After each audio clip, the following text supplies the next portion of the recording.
வணக்கம் and welcome back to முல்லைஸ் கிச்சனுங்க. முல்லைஸ் கிச்சனில் இன்றைக்கி நம்ம என்ன பார்க்க போகிறோம்னா ராகி ரவா தோசை. இந்த தோசை எப்படி செய்யறதுனா இப்போ நம்ம பார்க்க போகிறோம். இதுக்கு வந்து சூப்பர் காம்பினேஷன் தேங்காய் சட்னி. இதுவும் நம்ம இப்போ எப்படி செய்யுதுன்னு பார்க்கலாம். ஆக்சுவலி இந்த ராகி ரவா தோசை பார்த்தீங்கன்னாக்கா நல்லா முருகலாக மெலிசாக நம்ம ரவா தோசை மாதிரியே இருக்குங்க. குழந்தைங்களும் விரும்பி சாப்பிடுவாங்க. வாங்க எப்படி செய்யறது நம்ம இந்த வீடியோக்குள்ளே போய் பார்க்கலாம்.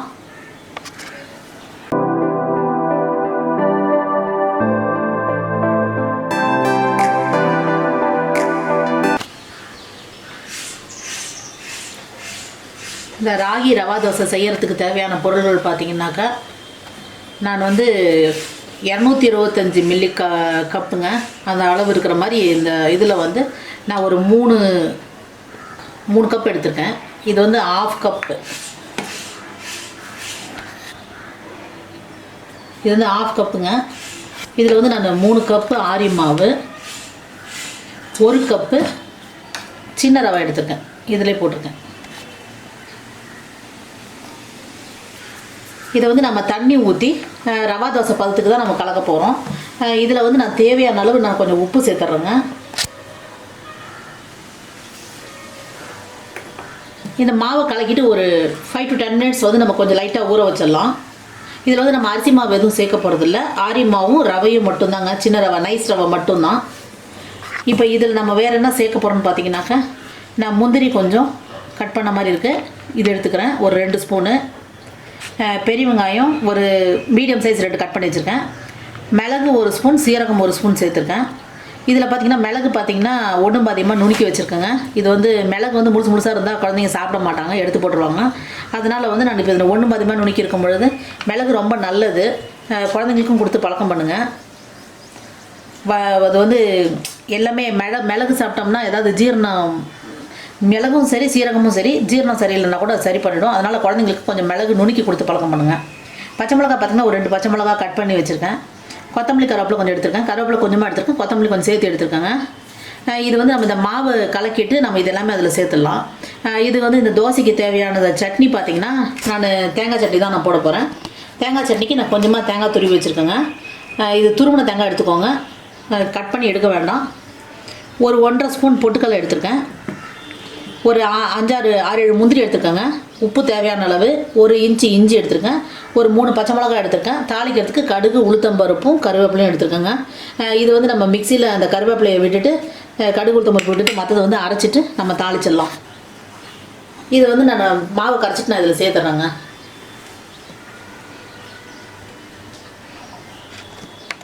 தேங்காய் நமக்கு துருவி போடும்பொழுது தான் நம்ம அந்த தேங்காய் சட்னி வந்து வெள்ளையாக கிடைக்கும். அந்த முந்திரி சேர்க்கும்போது அந்த சட்னி கொஞ்சம் வெள்ளையாக இருக்குங்க. இது நம்ம அரைச்சிட்டு வந்துடலாம், ட்ரையாக அரைச்சிட்டு அப்புறம் தண்ணி சேர்த்திக்கலாம். சட்னி தாளிக்கிறதுக்கு எண்ணெய் ரெடி ஆயிடுச்சு. நம்ம இதில் கடுகு உளுத்தம்பருப்பு சேர்த்துடலாங்க.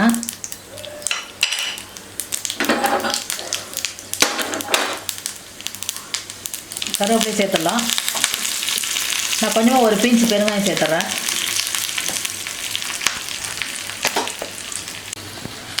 இப்போ நான் தாளிச்சதை வந்து சட்னியில் சேர்த்துறேன்.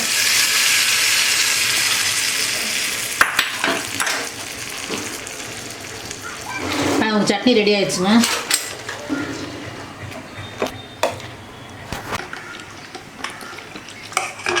ஆக்சுவலாக இப்போ தண்ணியாக இருக்கிற மாதிரி கரைச்சிக்கலாம்.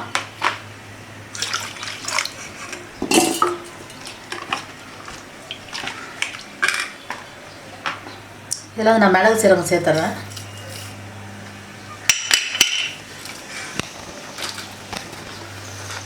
வெங்காயம், கொத்தமல்லி, கருவேப்பிலை, முந்திரி வறுக்க தேவையில்லைங்க. முந்திரி வந்து நம்ம அதில் தோசை வேகும் போது இது ரோஸ்ட் ஆன மாதிரி ஆகிடும்.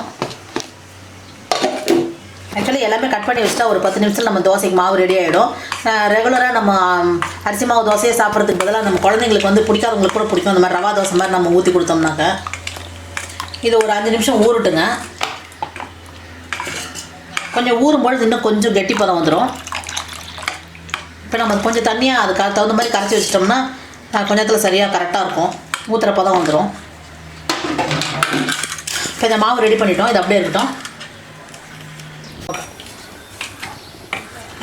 ஆக்சுவலி இந்த மாவு நம்ம ஊற்றும் போது ஒவ்வொரு தடவையும் நல்லா கலக்கி விட்டுட்டு ஊற்றணுங்க.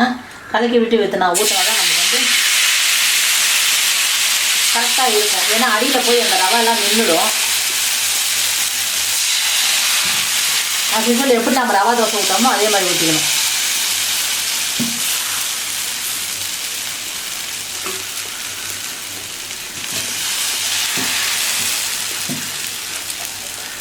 சரி, கொஞ்சம் நம்ம கொஞ்சம் கேப் இருக்கிற இடத்துல கொஞ்சம் எக்ஸ்ட்ரா நம்ம மறுபடியும் கொஞ்சம் ஆட் பண்ணிக்கலாம்.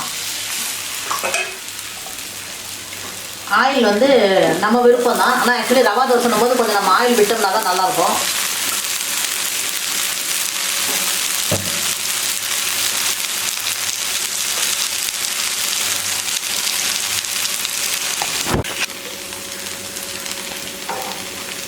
தோசை பார்த்திங்கன்னா நல்லா ஒரு பக்கம் வெந்துருச்சுங்க.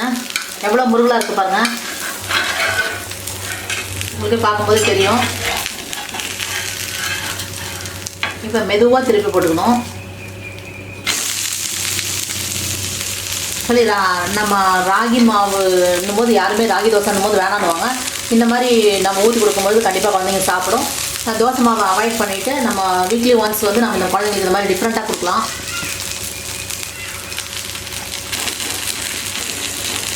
பச்சை மிளகா குழந்தைங்க தான் வேணான்னா கூட அவாய்ட் பண்ணிவிடுங்க. இல்லை நம்ம ஊற்றிட்டு அதுக்கப்புறம் நம்ம மேலே இருக்கிற பச்சை மிளகாய் எடுத்துட்டு கூட நம்ம குழந்தைங்களுக்கு கொடுக்கலாம்.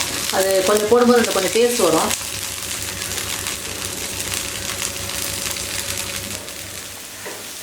ஆக்சுவலி இப்போ தோசையில் பார்த்தீங்கன்னா உங்களுக்கு கொத்தமல்லி, கருவேப்பிலை, பச்சை மிளகாய், வெங்காயம், முந்திரி எல்லாம் சூப்பராக இருக்குதுங்க. இப்போ தோசை வந்து ஒரு பக்கம் வெந்துருச்சு.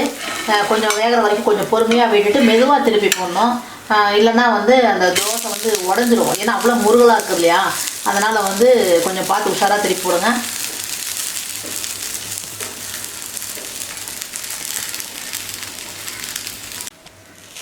தோசை ரெடி ஆகிடுச்சுங்க, எடுத்துடலாம். ஆனியன் ரவா ரெடி ஆகிடுச்சு.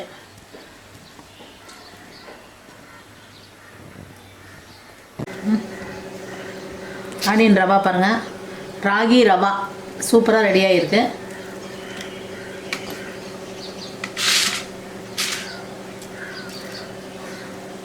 ராகி ரவா சூப்பராக ரெடி ஆகிடுச்சுங்க.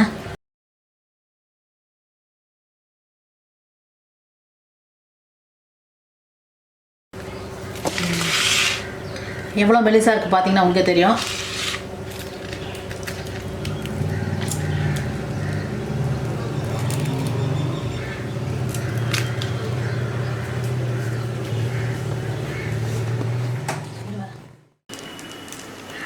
ஆக்சுவலி நம்ம இந்த 125 மில்லி கப்பில், அதாவது ஆஃப் கப்புன்னு சொல்லுவோம், நம்ம இதில் போடும்பொழுது நம்ம 3 பேர் சாப்பிட்றதுக்கு உண்டான ராகி தோசை கிடைக்குதுங்க. ராகி ரவா தோசை இது பார்த்திங்கன்னா ஒரு 8லேருந்து 9 தோசை கிடைக்குது. நம்ம இப்போ இது வந்து இந்த கப்பு இல்லைன்னாலும் நம்ம 100 மில்லி கிளாஸே கூட, நம்ம சின்ன கிளாஸ் டீ குடிக்கிற கிளாஸ் இருக்கும் பொழுது அந்த கிளாஸ்லேயே கூட நம்ம எடுத்துக்கலாம். அது வந்து ஒரு கிளாஸ் வந்து 100 மில்லினாக்கா நம்ம அதுக்கு தகுந்த மாதிரி நம்ம அந்த ஒரு 4 முறை நீங்கள் அந்த மாவு போட்டிங்கன்னா சரியாக போயிடுங்க. ஒரு கப்பு, ஒரு டம்ளர் வந்து ரவை சேர்த்துக்கலாம். சூப்பரான ராகி ரவா தோசை ரெடி ஆகிடுச்சுங்க. வித் தேங்காய் சட்னி காம்பினேஷனோட ரெடி ஆகிருக்கு. சூப்பராக இருக்குங்க. இது வந்து ட்ரை பண்ணி பாருங்கள். ட்ரை பண்ணி பார்த்துட்டு எப்படி இருக்குன்னு கமெண்ட் பண்ணுங்கள். இந்த வீடியோ பிடிச்சிருந்தால் லைக் பண்ணுங்கள், ஷேர் பண்ணுங்கள், மறக்காமல் சப்ஸ்கிரைப் பண்ணுங்கள். தேங்க்ஸ் ஃபார் வாட்சிங். பாய்.